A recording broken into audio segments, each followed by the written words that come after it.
الرحمن الرحیم الحمدللہ رب العالمین والصلاة والسلام علی خیر خلقہ محمد وآلہ الطیبین الطاہرین۔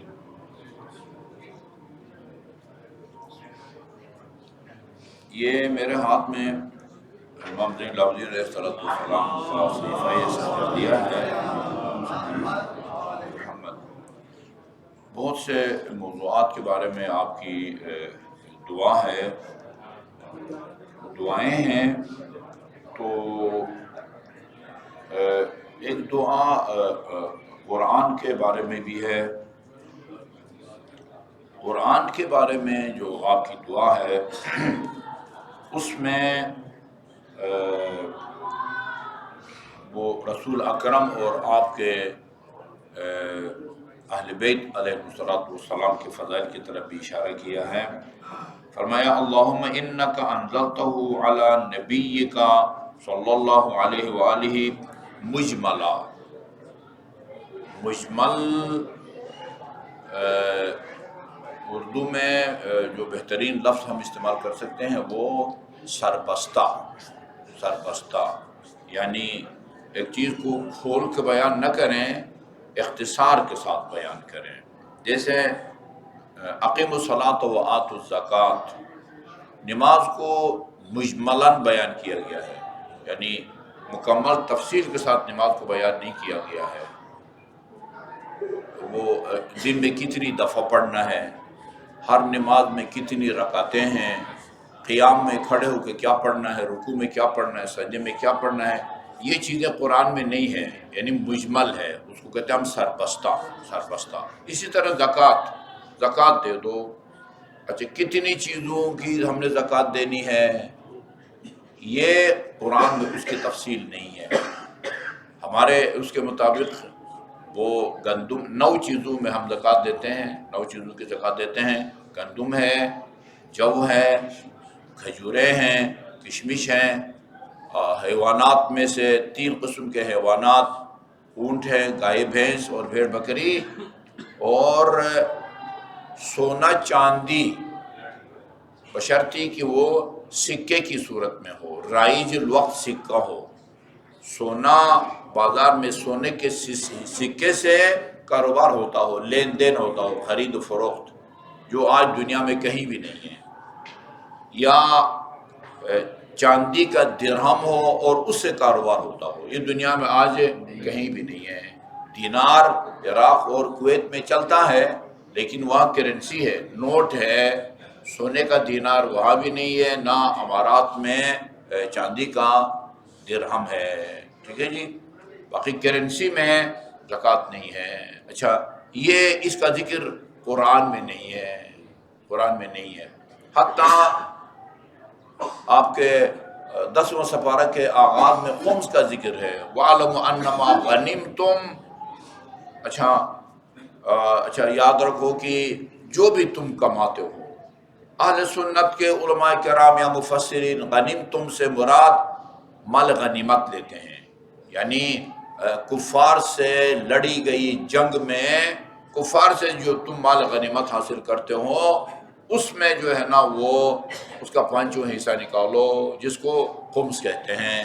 ہمارے ہاں 7 چیزوں میں جو ہے نا وہ خمس ہے، صرف مال غنیمت نہیں، کیونکہ وہاں غنیمتم سے مراد جنگ میں کفار سے چھینا ہوا مال نہیں ہے، کمانا ہے، جو کماتے ہو، جو حاصل کرتے ہو، ان میں سے ایک مال غنیمت بھی ہے جو آپ کفار سے چھینتے ہیں، ان میں سے ایک آپ کی تنخواہ بھی ہے، ان میں سے ایک آپ دکاندار ہیں، شام کو جو کچھ کما کے لے آتے، ان میں سے ایک آپ صنعت کار ہیں، کارخانے سے جو کما کے لاتے ہیں، برتن کا کارخانہ ہے، چینی کا کارخانہ ہے، یا آپ زمیندار ہیں، زراعت کے ذریعے جو بھی یعنی آمدنی کا ذریعہ ہو، اس کے ذریعے جو کماتے ہو اس میں آپ نے خمس دینا ہے۔ یہ تمام تفصیل قرآن کے اندر نہیں ہے، اجمالاً یعنی سربستہ طور پر ذکر ہے، سربستہ طور پر ذکر ہے۔ یا اللہم انکا انزلتہ علی نبیک محمد صلی اللہ علیہ وآلہ وسلم مجملا، خدایا تو نے قرآن کو اپنے نبی حضرت محمد مصطفیٰ صلی اللہ علیہ وسلم پر اجمال کے ساتھ، اختصار کے ساتھ اور سربستہ طور پر نازل فرمایا ہے۔ اچھا جی، اگر اس کے اندر کچھ احکام موجود ہیں، زکوٰۃ دیں، نماز پڑھیں، آگے اللہ طریقہ نہ بتائے، یہ تو وہ بندے کو جہالت میں ڈالنے والی بات ہے۔ نماز پڑھو اور اس کی تفصیل نہ بتائے، زکوٰۃ دو اس کی تفصیل نہ بتائے، روزہ رکھو کن کن چیزوں سے روزہ ٹوٹتا ہے یہ نہ بتائے، یہ تو بندے کو جہالت میں ڈالنے والی بات ہے۔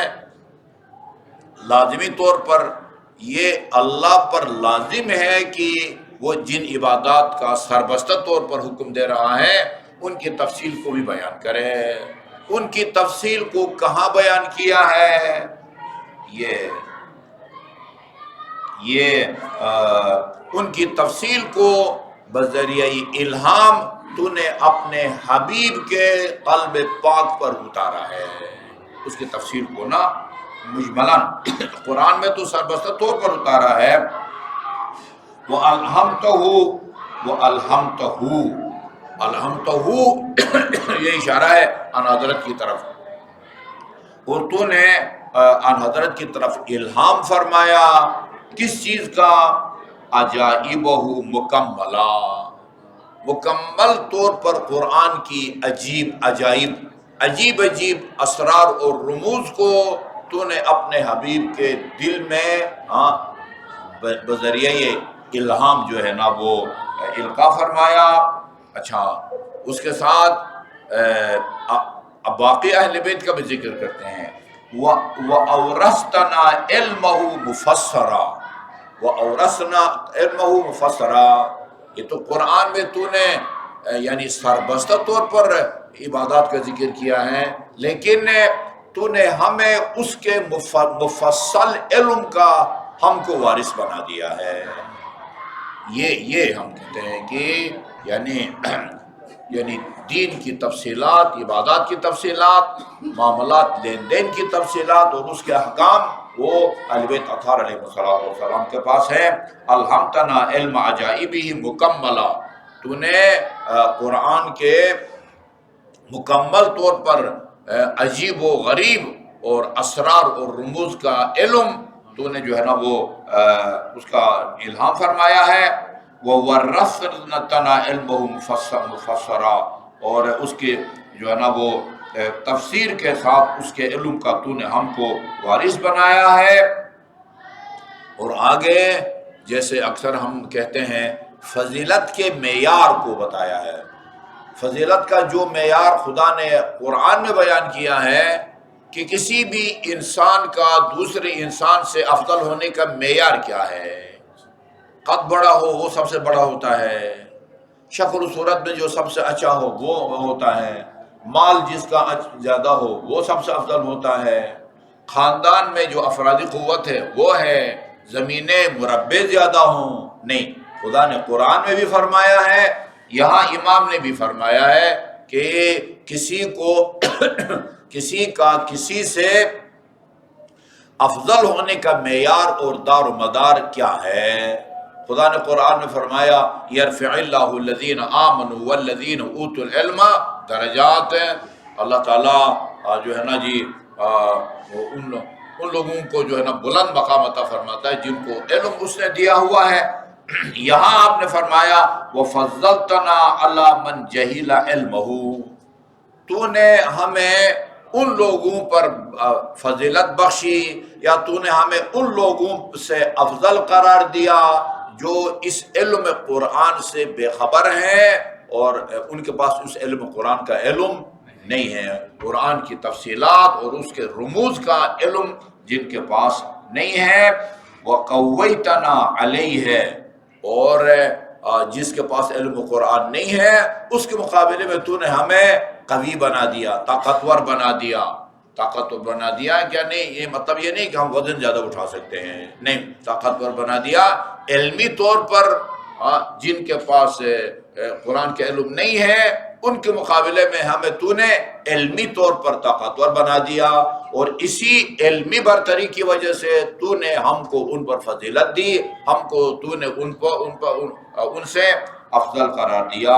قویتنا علیہ لترفعنا فوق من لم یطق علمہ، تاکہ ہمیں ان لوگوں پر برتری حاصل ہو جائے کہ جو اس علم قرآن کا متحمل نہیں ہو سکتے، اس علم قرآن کا جو بوجھ ہے وہ اس کا متحمل نہیں ہو سکتے۔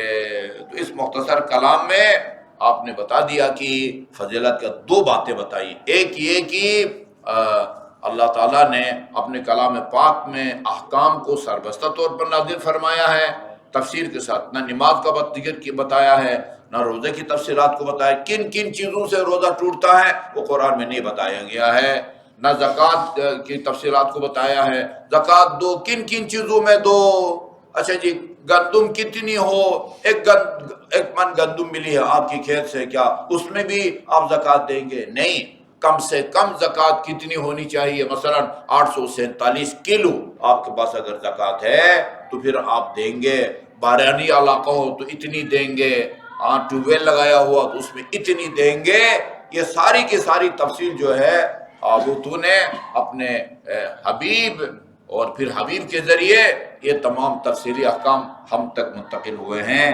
لترفعنا فوق من لم یطق حملہ، تاکہ تو ہمیں جو ہے نا وہ برتری عطا فرمائے ان لوگوں پر کہ جو ان علوم قرآن کے متحمل نہیں ہو سکتے۔ وصلی اللہ علی محمد وآلہ الطیبین الطاہرین۔